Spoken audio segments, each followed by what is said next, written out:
This podcast provides a platform to discuss important questions and complex issues, challenge the status quo, and confront the boundaries of the establishment. I'm retired police chief Daniel Hahn. I went from being arrested at 16 to serving over 34 years in law enforcement. My goal is to keep you informed with news not being reported, voices not being heard, and the untold history of how we got here so that we can create a way forward.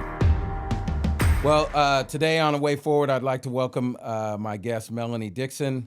I'm not going to give all of her background because I want her to do that, but I want to give the more recent background so everyone knows who you are. Well, thank you. So Melanie came to the Los Rios District, Folsom Lake College in 2014 as Dean of Student Services, again at Folsom Lake College, coming from Portland State University, which is basically her home area, hometown. She's also was promoted to Folsom Lake College's Vice President of Student Services. She's also led student service efforts at the district, the Los Rios District, at the college level as Interim Vice President of Innovation and Success. She's been at Sac City College as Interim Vice President of Student Services and also served as Los Rios Associate Vice Chancellor of Education Services and Student Success. All a bunch of big words that people probably don't know all what that entails. And I actually got to know Melanie as she was president of Los Rios' largest college, American River College, and it was really the reason why I came on as dean. So welcome, Melanie. Thank you so much. Happy to be here. I think your story, your journey from a child in Oregon to president of the largest college in one of the prominent community college districts in California is quite the story. So maybe share growing up and some of the challenges and things that probably made you strong, but probably were challenges that I would say most college presidents don't have in their background. Yeah, absolutely. Well, first, thanks for having me. I'm glad to be here with you and your viewership. Very interesting journey, I think, and I feel very fortunate to have ascended the places that I have. But to your point, it hasn't been without trauma, struggle, and challenge. So grew up in Portland, Oregon, as you mentioned, born and raised there for the majority of my life. And for those that are familiar with Portland, Oregon, it is not the most diverse place in the world. There. Not although likes to describe themselves as the most progressive place in the world. So, we could debate both of those identity traits that Oregonians think they have. But what I will say is that much of my life was concentrated in about a 30-mile square radius growing up. So I grew up and was born in North Portland. And in the 70s was probably where most Black people were concentrated in that particular area. Think of things like the Columbia Village, which was our version of the projects, very different from the East Coast projects, but nonetheless high poverty levels and, a lot of struggle. So we didn't live in that particular area. My mom had a home, grew up with two older brothers. All 2 years apart, so stair-step babies. And my mom grew up in rural Oregon in Grants Pass, so very rural, very low income, a lot of racial issues there, and we spent a lot of our summers there. So there was that exposure to some pretty drastic experiences related to race, right? Being in that town as a biracial child, but Black presenting, right? To those residents. And so give you that little dynamic to kind of understand the individual that was raising us in these particular environments, right? Comes from a very small town, small mentality.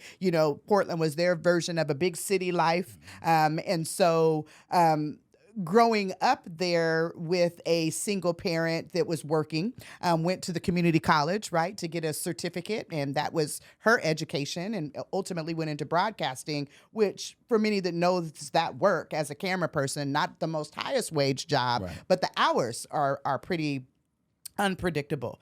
And so my brothers raised me in many respects, and I'm assume many that have grown up and were raised by their siblings understand some of the challenges that come there without supervision as a young child. So I would say that we grew up in a very tight knit community. Everybody in our neighborhood knew each other. And so that was really great that we had adults on the block that would look out for us and all of that and call my mama at work if we weren't acting right.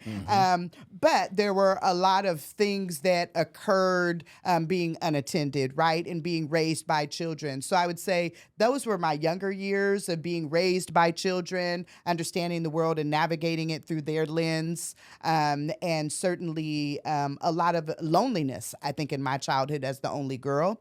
And really had the responsibility to take on a lot of traditional roles. So the house was my responsibility in my mother's absence. So that was my young childhood. And then as I entered into school, really, I was always for the underdog, and I didn't really see myself as the underdog in retrospect. Certainly I can see that, but in that time period really went for the underdog, the person that was bullied, the outsider. That was just my propensity to do that.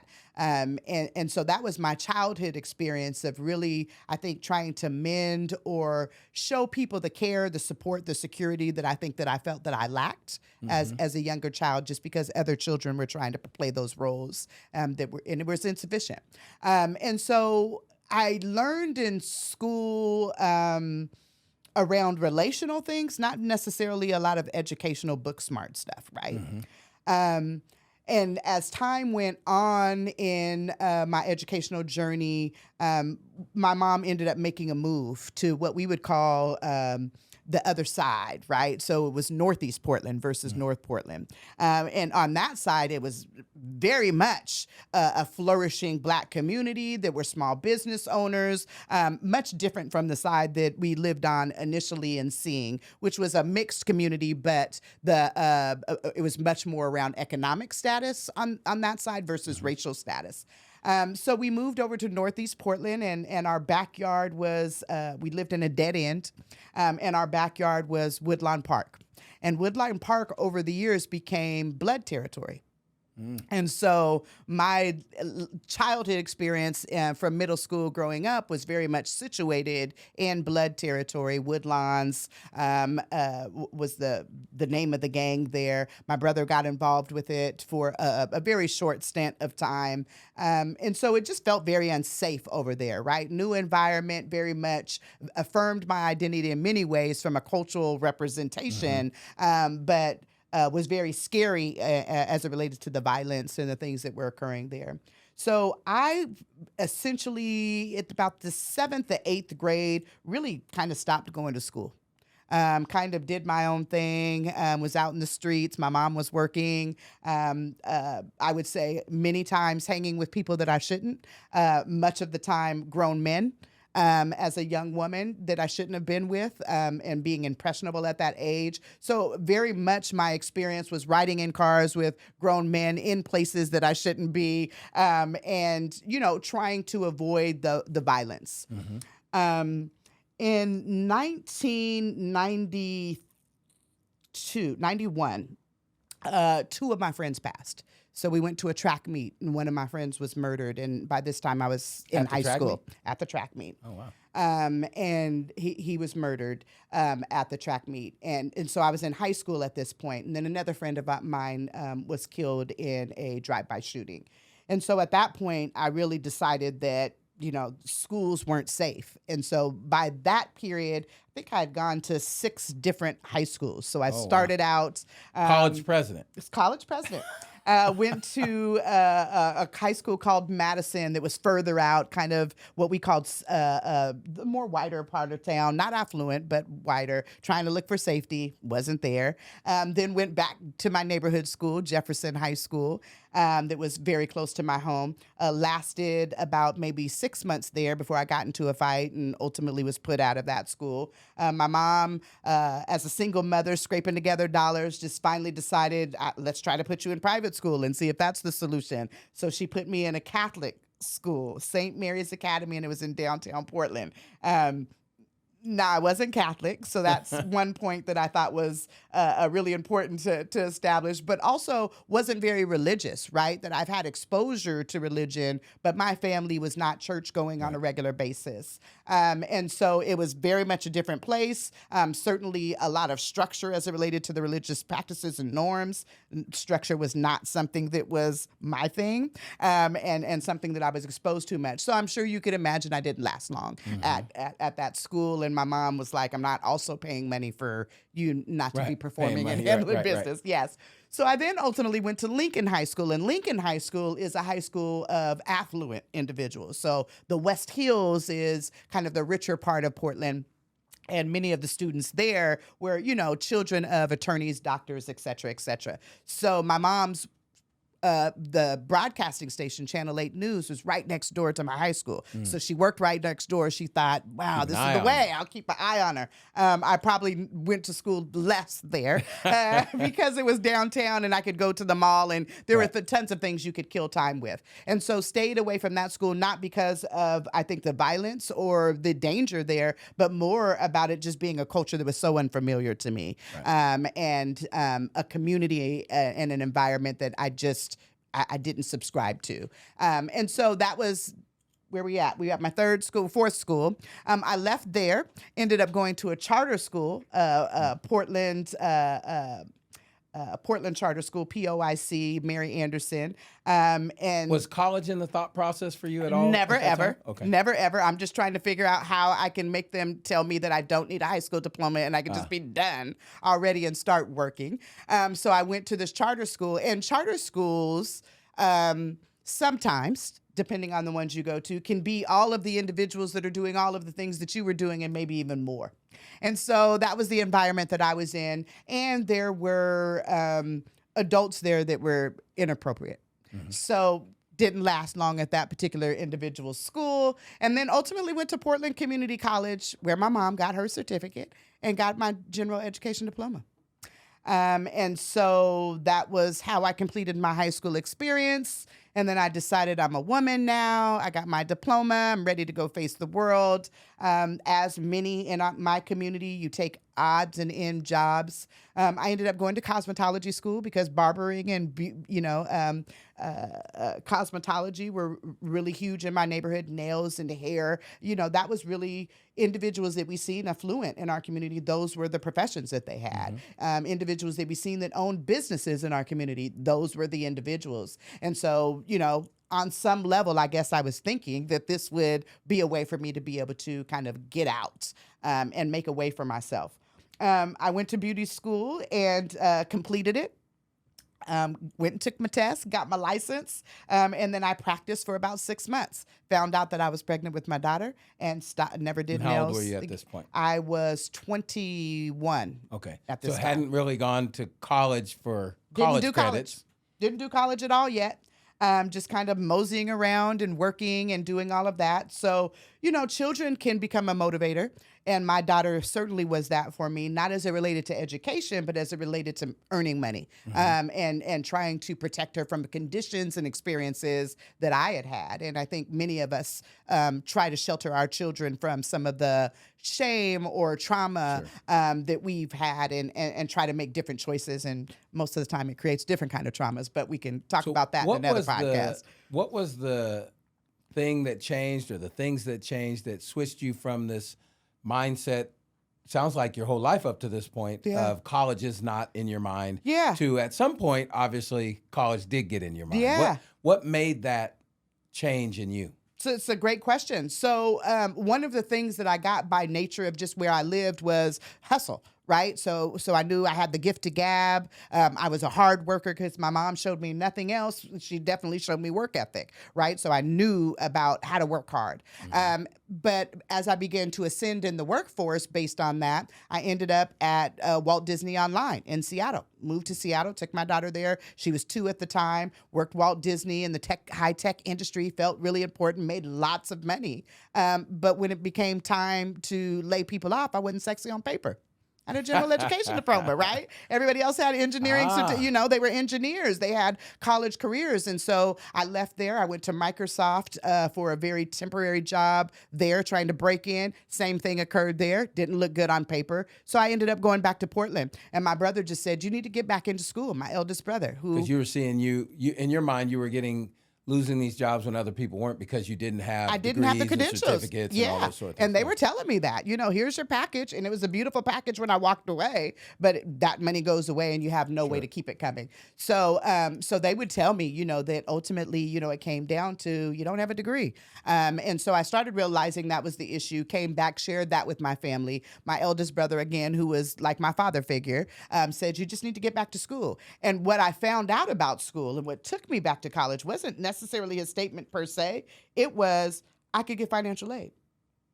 That was my bridge for me and my daughter until I figured out what my next move was. And did you start at the community college level I again? started at the community college, and I went right back to the one that my mom had her certificate at, the one that I went to my preschool experience at the little child care centers. I was there. So I went back to that same school where I got my GED. All of it happened there. I want to go back farther, but before I do that, why did you go to the community college as opposed to straight into Portland State or a state college? Yeah, well, one, I didn't have an academic identity and didn't see myself as an academic, so that was one. Two, this community college, Portland Community College Cascade campus, was a part of my lived experience. My mom was there. She took me there. I was on the campus. It felt familiar. Yeah. And so that's what took me back there. And so when I went and registered and found out I could get financial aid, that was the impetus. I learned along the way that to keep financial aid, you actually got to perform. And so that's what forced me, quite frankly, perform. To be a decent you had it student. in you. Yes. You just hadn't had the there right was no motivation. pressure. Yeah. And so I found out that I was a really good student. And then I started having instructors, faculty members tell me, you really should continue on. You should continue to pursue your education. That motivation also helped you. The actual it professors affirmed. or stuff. Yeah. It affirmed that, okay, I am in the right place, that this imposter syndrome, this. May not be as accurate as it feels. And, then you start seeing the grades and you're like, okay, I'm decent at this. Right. And so that was really the impetus, financial aid and trying to come up with a plan to raise my daughter. So as you know, I love history. Yes, and you always do. love history. Yes, you do. So I think part of your story is very unique, and in some ways sounds like my own story. But you mentioned earlier a story about your maternal grandmother. Yes. And how your father, who's black, and your mother, who's white, actually met. Yes. I think that is because Oregon, at one point, prohibited black people from coming within its borders into the 1920s. Correct. And yet your father was in Oregon. And tell real quick because I think that's part of who you are. I would guess. I don't know this for a fact, but part of the things that you believe, I have to imagine, started with this grandmother that did something that sounds probably somewhat unusual for that time and place. Very unusual. Maybe tell the story of what your grandmother did that resulted in your mom and dad meeting. I appreciate that. Obviously, asking. Without that, you wouldn't be here. Absolutely. A couple of folks wouldn't have been creative for sure. Yes, thank you for asking. Letty Counts, she's from Australia. And her and my grandfather met in the war. And so she was a nurse. He was in the Army. That's how they met. They ultimately came this way. He was originally from Bishop, California. So Eastern Oregon is where they went, and then ultimately ended up in Grants Pass. Grants Pass, as I told you, a lot of racial history, negative towards black folks and people of color in general, very supremacist culture, and the state was very entrenched in that culture. This is quite where frankly. your grandparents lived. This is where my grandmother lived. So you talked about the laws in the 20s around not being able to come into the borders. That then transitioned and evolved into sundown laws, all of these laws that we're really familiar with in our history around the globe. My grandmother had a farm and was reading the newspaper. And read a newspaper around individuals, black males primarily, that had come to the area to do some work on the roads and some of the construction projects as a part of Job Corps. And she read that they were being forced to drive all the way from Salem, Oregon to Medford every day because of some of the laws where they couldn't stay in hotels along the way, and that they wouldn't allow them to build camps or temporary encampments for them in their city boundaries, right? And so my grandmother was really really stressed out by that. But this article was really about how they finally decided that it took too long. They were paying them too much money to come and drive all the way there, and not enough work was getting done, that they finally broke down and were going to allow them to build a camp in the Medford area to do the work. So my grandmother, having come all the way from Australia, been in a different country, not had her family, and also was separated from her father at a young age, had this very innate feeling around families should be together. They shouldn't be separated. And that she felt like these men needed, at the very minimum, to sit around a table with people that they could call their family and eat a good meal after working hard. Mm-hmm. So she reached out to Job Corps and just said, here's what I want to do. I want to offer this opportunity to your men to come over. We'll provide this many meals every night. You can rotate men in how you'd like to, but we'd like to provide that. And so that's what happened. Which I guess this is the only household, farm, whatever that was doing this sort of thing. Yeah, and it obviously wasn't highly thought of. I would imagine. And that also made the papers at a later date. But my father ended up being one of those men.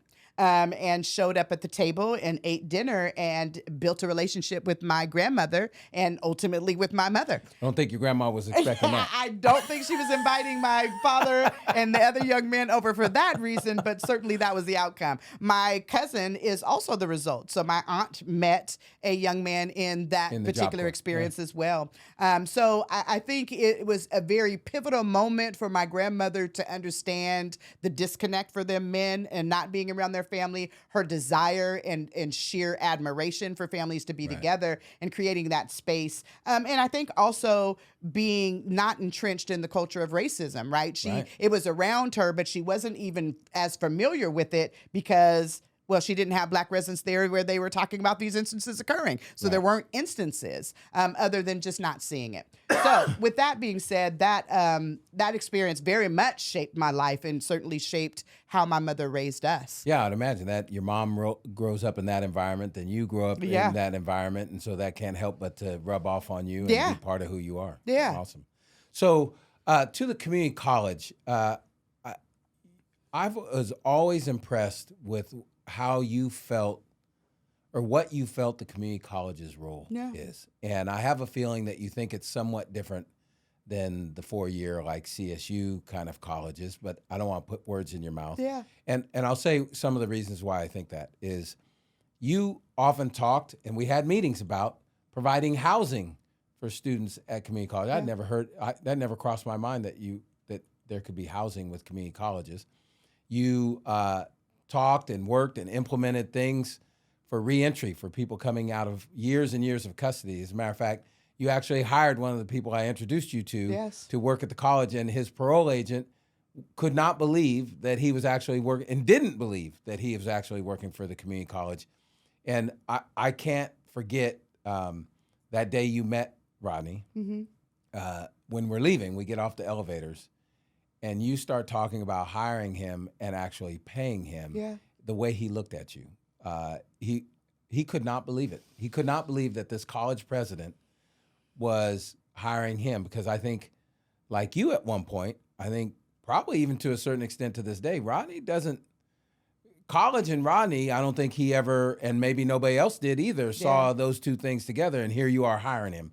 So I'm curious, just talk a little bit, and I have some follow-ups, but what you think in your mind, if you had your way and were able to accomplish a lot of things, what do you think the role of community colleges really should be, and the role that they play in our communities in helping lift people up? Yeah, so you got me over here crying first and foremost. Success. Rodney's an exceptional person. So, I shared that my mother graduated from the community college and I graduated in the places where I felt unsafe. That's the place I went back to. So I do have a very specific definition of what it is because the way it played out in my life and what it's afforded me, right? So that it really was the conduit for me to escape poverty. And so for me, the role of community colleges is really serving the community. It's a servant orientation organization, right? And it's about what are the needs of the community by which that institution resides. And then how do you help close the gaps for the people that live in those communities? Whatever those may be. Whatever those may be. And that's a broad mission, right? And it gets complicated when you start thinking about it in conjunction or in conflict sometimes with nonprofits. And that's conversation for another day. But for me, that is the role of the community college, that we tout ourselves as a system and an organization that we serve everyone. We open our doors to everyone, right? But we haven't really defined what serving is. And so for me, serving is making sure that we create the conditions that people can come to a space and learn, that people can get credentials, that people can master content, that people can apply it out there in the workforce to change the trajectory of their lives and their families' lives economically. And so for me, the community college is already determined that it's for everybody. It's already determined that it's the economic engine, right, for laborers in any city or any state that you're in. But what it hasn't acknowledged that in order to do that, then you also have to take the responsibility of the shortcomings of the state or the city by which you're residing. As a state-funded institution, right? You become a part of that state fabric or that infrastructure. And so there's an obligation that you have there. What you don't get to do is generate the revenue from people without acknowledging, right, what revenue has been taken from those individuals, right? And so for me, I see it as a place that you actually level the playing field, so to speak. We talk about that in a lot of environments. Community college really is the tool for that. It really is a place where people should be able to show up however they are, recognize that they come with skills, talents, and gifts, and that the institution identifies how they leverage them in a way that allows them to transform themselves in the way in which they desire. And so a lot of responsibility for an organization, but it's also organizations that get a lot of money from taxpayers. And frankly, many of those taxpayers are those students sitting in those classrooms or those individuals in those neighborhoods not receiving the service. So the question is how do their resources continue to work for them and benefit us as an environment or a community versus benefit some? And we know that most students of color that go to college don't complete. So they acquire a lot of debt and they actually haven't completed anything to really change their economic standing. And that's problematic. So I feel like community colleges have obligations to make sure that we leave people better than when they came in our door. Right. And sometimes that's the case, but not all the time. And with that same thought, like, seems pretty clear to me when I was working there that the enrollment is down. And a lot of times I think people would like to credit that to COVID, but I think the numbers show that it was going down before COVID. Yes. So COVID obviously didn't help and probably accelerated it, but it was already going down. What do you think the reason for that is, specifically at the community college? Because a lot of the four-year colleges are way down. I've heard colleges talking about eliminating degree programs, departments, because the enrollment's not there anymore. But at the community college level, why do you think enrollment, outside of COVID, why do you think enrollment has gone down? Yeah, well, I would say, one, we're not fulfilling our mission, right? So when you think about community colleges activity, and we'll talk specifically California community colleges, but similar trends across the nation, right? But when you think about community college pre-COVID, right? So I'm thinking 2014, right? You can even go back to 2012 when the Student Success Act passed and some of the more transformational work in education began, right, through that legislation. And so when I think about that, we've lost our mission. We began to focus on just the traditional student that was coming out of the high school. We forgot about everybody else. We forgot about the person that was incarcerated and being released, and the importance to them in our community and making sure that they had training and resources. We forgot about the single mother that didn't have the ability to go to school, but still has the desire and still has the need from a fiscal and I think a personal development perspective to be able to have that opportunity, right? So we stopped tapping those individuals and saying that this door is open for you. We started talking about access just for high school students that were coming out. And when you think about that, the high school numbers have declined over the years. So obviously, if that's your only market, your market instantly declines. So there is that particular piece. I think COVID had an element to do with it, but it is not the problem. This decline has been happening for the last 10 years, certainly within the district that I was in, and specifically the college that you referenced, American River College. I think the other thing is we don't evolve with the time and understand the culture, right? So we expect students to come from wherever to show up at our doors and just kind of adapt to what it is that we want to offer versus us having a really clear understanding of what it is that they need, right? What it is that the market calls for in the area. What are the skills that our community has? How do we couple those things together in a very meaningful way? And we don't do that, right? And so we become our own problem as it relates to enrollment by not being intentional, by not being strategic in our recruitment and practices, by not being inclusive as it relates to all groups having the opportunity to truly have access to our institution, i.e. those that are returning from the prison industrial complex or those that have been unemployed, those that are disabled, those that may have cognitive disabilities, right? That our door is open for all of those, but we don't tout those markets or tap those markets in the same way to create that opportunity for them. So I think we failed ourselves in many respects as it relates to our particular enrollment. Do you see it getting better anytime soon?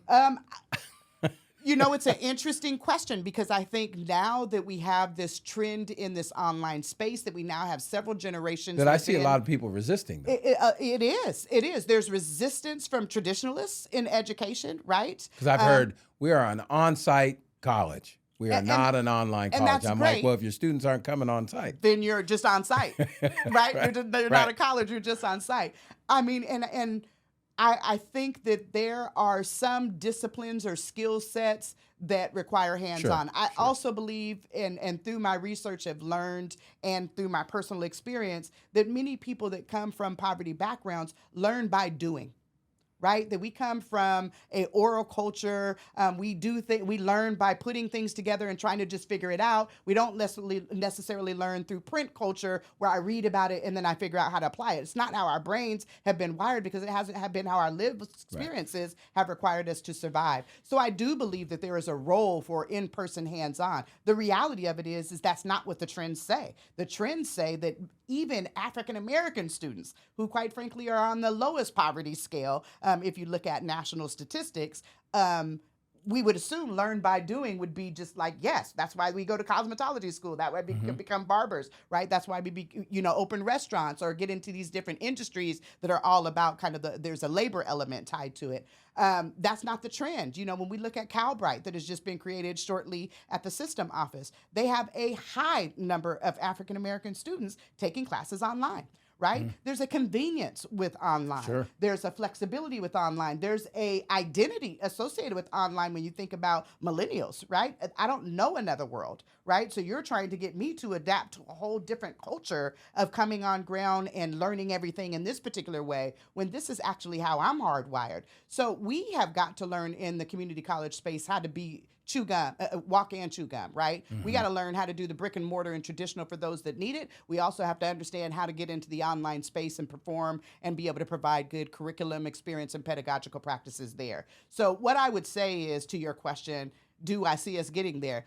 If we continue to be resistant to what needs to happen in the online space, we won't get there. And many community colleges, in my opinion, will close their doors because the demand won't be there. Students will go away. Yeah. They're going to vote with their feet. Absolutely. And at some point, you have a legislature that isn't going to keep pouring money into spaces that are serving too few students, right? They're going to you're going to fold into some things, or you're going to close your doors, and there's going to be other people that absorb. So I would say we will have to get good in that space, and then we'll have to go back to our old roots of understanding that a lot of what drives what it is that we teach is what's happening in industry. And right now, we like to teach just what we like to teach. And the reality of it is if that doesn't lead, right, to gainful employment for students, then that's wonderful. It was a great experience. They may always remember it, but it hasn't changed how they eat or they pay their bills or how they connect and serve as a citizen in our communities. So for me, those things have to be addressed in order for us to do the work of community college in the 21st century. I have to say, what you just said is why I loved you and why everybody at the college, I think, loved you, because you're not scared to say what you think. And I just always felt like it wasn't nimble enough, right? We're not providing all of what people are looking for, and that's why they're not here, if you're not offering what they're looking for. So last two questions, and you touched on some of this, I think, and I don't always realize how much outside of a traditional degree that community colleges provide, technical training, certificates, these sort of things. I was always blown away when I'd learn all the different things. I'm like, wow, I never knew. I was thinking, criminal justice degree, business degree, those kind Yeah. of things. But we live in a time, and you touched on it a minute ago. We live in a time that right now is pretty divisive. We have social justice movements Yeah. over the last couple of years that have reignited and turned into protests, sometimes very volatile and destructive, over people's frustration. On the outset, you might think it's about law enforcement, but it's about a lot more than law enforcement, equity and all these sort of Yes. things. Crime is rising in just about every single major city in our country, which I don't really see an end in sight. We have all these people that act like they have the solutions, talk about how much money they're putting forward to something, and the issues just get worse, whether it's homelessness, drug issues now, drug use and overdoses and crime and violent crime and shootings. Every day you look on the news, there's some all-time high hit in something in regards to that. Yep. What role do you think education in general, or more specifically the community college level, can be part of that?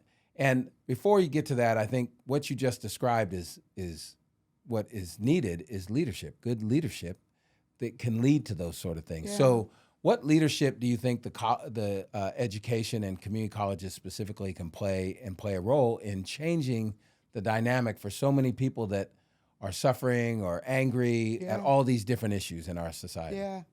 I could go on this particular question. A couple different ways came to mind for me. The first way that I'm going to go is I think education in particular has not been very truthful, right, about our outcomes, about data. So if you think about just kind of sharing data, right? Nobody wants to share their data. I don't want you to know my outcomes. I don't know what you want you to know. But why? We're a public institution. That information is public. So why are we hoarding data? Why don't we want to exchange data if we think that'll be a better structure to better inform us about our practice, but also allow people to understand what all of their options are, right? So they can pick the right options for them. So one, I think we haven't been the best truth tellers, right? And so I think you need a leader that is a truth teller, that can be honest, right? That this is a work in progress, that educational institutions are evolving, that there are many factors that play into our ability to be good stewards of our servant responsibilities to our community. And so when I think about that, for me, I think we got to understand the factors that we control, and we got to be really honest about that to our community, to our students, to our employees, right? And when I say community, I mean it not only the college community, but the community by which you're situated, right? I think that's really important. So a leader that can do that. I think how we can play a role in it is we can be honest about it. Right? What you'll hear most colleges say is, right, that those issues don't live here. Right? Oh, those issues are out there. We don't have those challenges. That is inaccurate. That anything that is out in the community is on the community college campus, the four-year campus, any organization that you're talking about that's there. And so I think, one, we have to acknowledge that we have drug addicts and people that are addicted to drugs on our college campus, right? We have individuals that are offenders on our college campus. We have individuals that are homeless on our college campus, individuals that are food insecure on our college campus. So one, we have to just acknowledge who's here. Right. A lot of times we just like to teach to who we like to believe should be there, right? The high achieving student or the STEM student, or right. So community colleges need to offer more programs around these addiction. They need to normalize and remove stigma around mental health and addiction, and I think also around individuals that have been formerly incarcerated, right? That they're not individuals to fear. They aren't bad people, right? They are individuals that got caught up in sometimes an unjust system, right?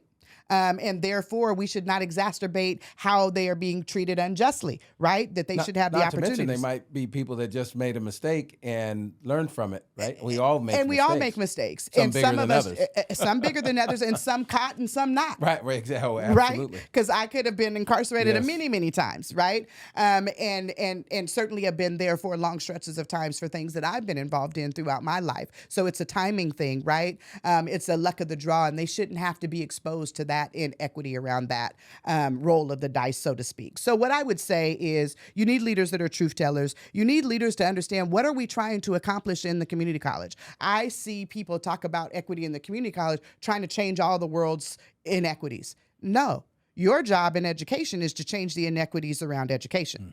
Let somebody else change the inequities around these other things. Now, community colleges are situated differently, as we talked about. We do have individuals that are homeless. So in order for them to engage in the education, you have to address the housing. So it doesn't mean you don't have your toe in the housing. It just means that I'm not trying to address housing for the whole wide world. My students. I'm trying to address it for the students that are here. Exactly. Yeah. And so we got to bring down what it is that we're responsible for so it's manageable. And then we got to hold ourselves accountable to be making progress on things. And I think accountability is something that hasn't necessarily lived in the 2 years as much as it should, right? Data is a new concept in many respects over the last 10 to 15 years for community colleges, right?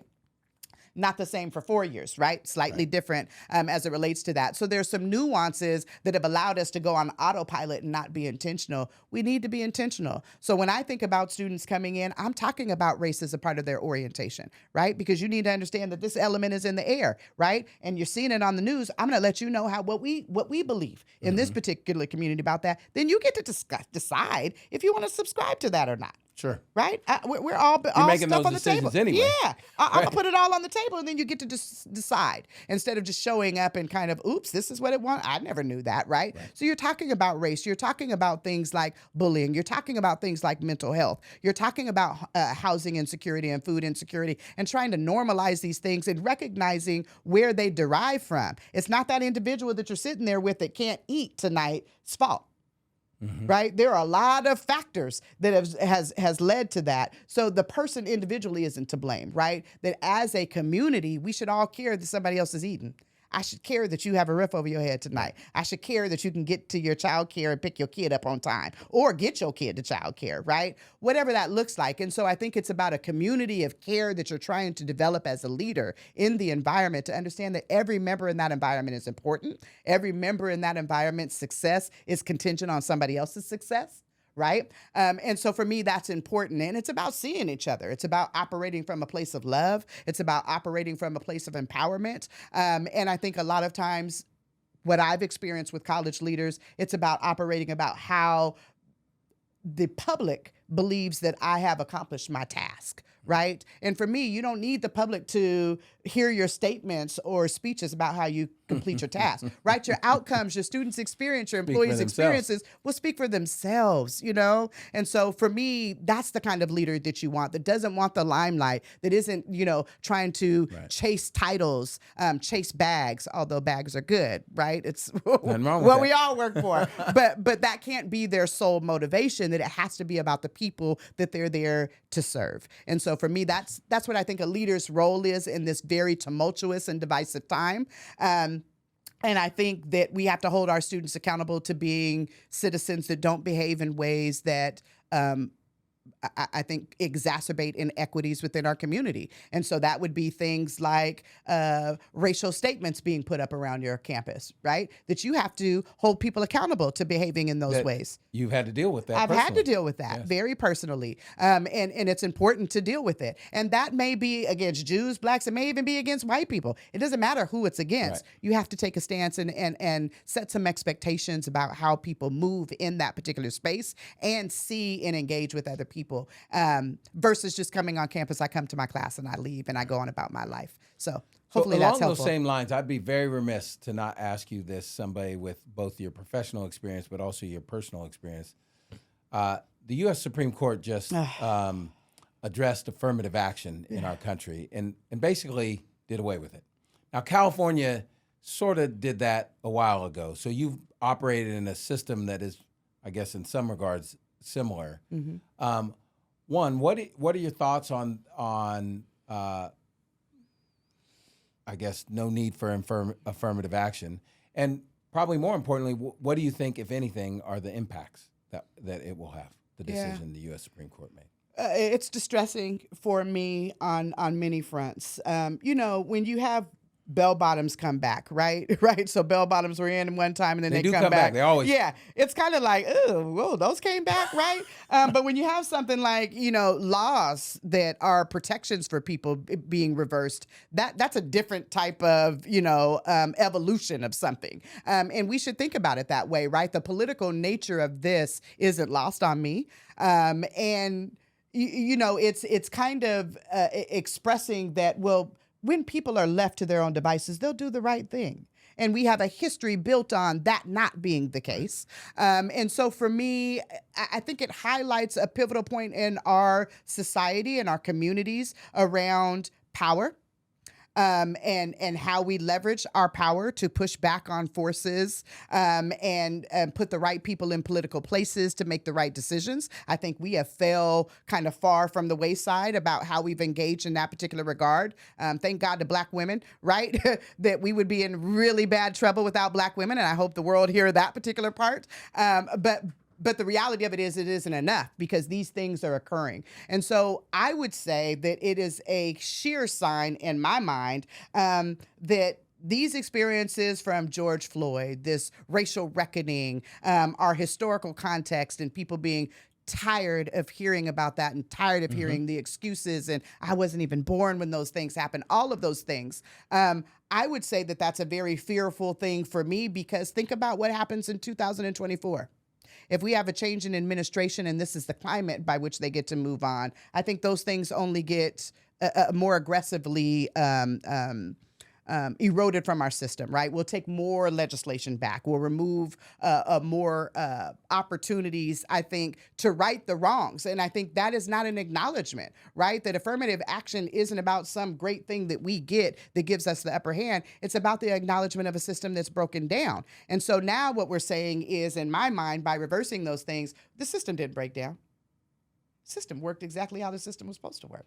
What do you say to some, like in this case, some in the Asian community, not all, some in the Asian community that say, essentially it sounds like they're saying because of affirmative action, there's been these limits or these higher requirements for an Asian student over a Black student. And in theory, it feels like, at least on the news, people are saying that Black students are taking spots from Asian students and they're both minorities and that's not fair. So you're giving, you're discriminating against one minority group for another minority. Isn't this the same argument we've lived with for years, right? It's the pitting people of color against each other, right? To normalize, right, the decisions that we're making that are absolutely rooted in supremacy, right? And so for me, that's what's happening. And it's sad in my respect that a Asian brother or sister would think that somehow I'm being given or somebody from my community is being afforded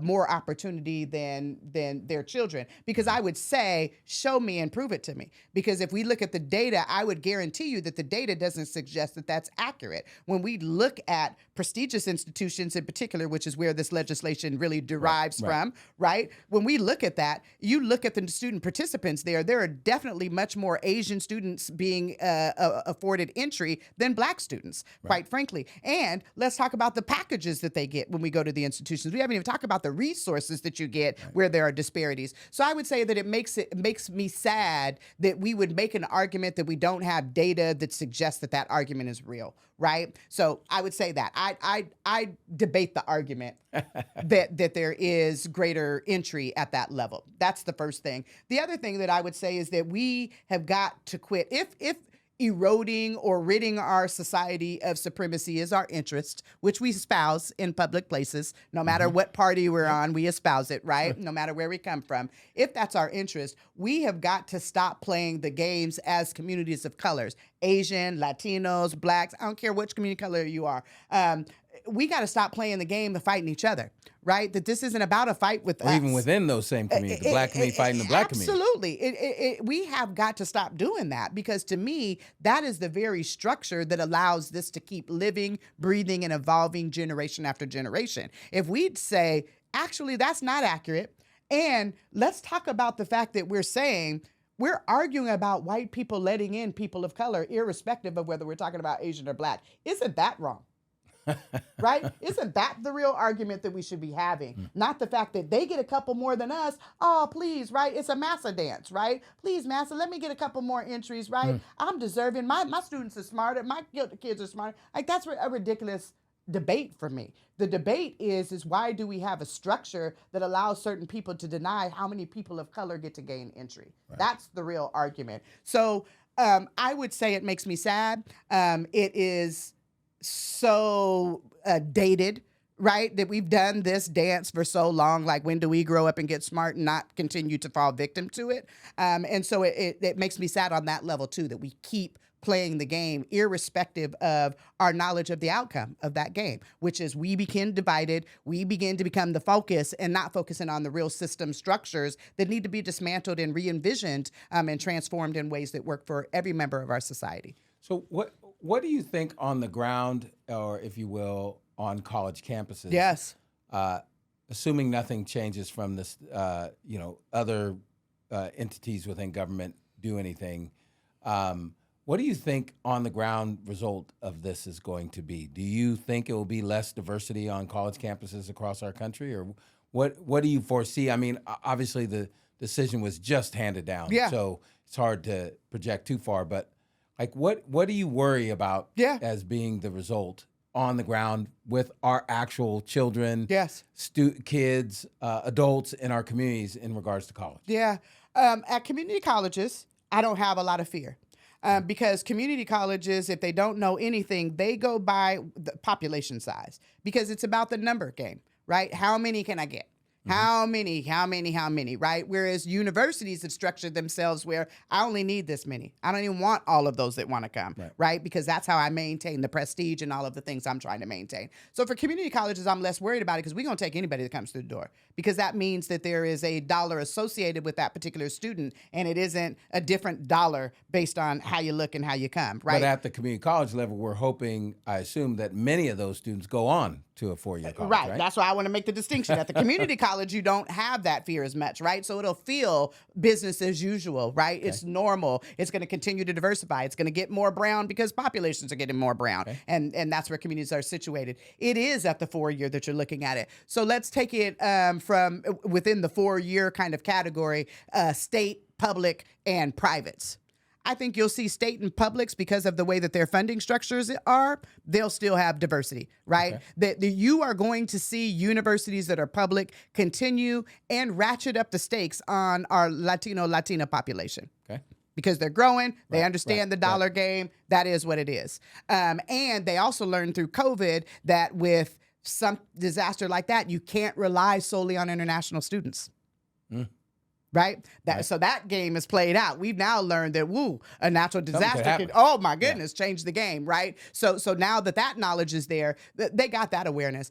We take it to privates. Yes. Now you're talking about a student of color. Which is where this happened at. It is. Where the impetus of it. And it's really where the debate is in many respects. The concern is as you pull it back there, you begin to pull it across other different organizations and structures too. And that's a different danger. But this danger is really at the privates. And what it means is for a student of color that wants to go and get a degree from a prestigious institution because they know the law firm is only going to take the 5 top institutions and that's who's going to get the job. That's the danger, right? Is that we don't find ourselves in those places. The upper class kind of jobs and professions will be less diverse because the feeding system for those are less diverse. Absolutely. And think about those jobs, right? We talked about the case of an individual earlier that was potentially going to be denied an opportunity. And when you think about those particular cases, those are the deciding factors, right? Those are the individuals putting forward the legislation, right? So when you think about the structure, it just reinforms itself. And so I would say that privates would become less diverse.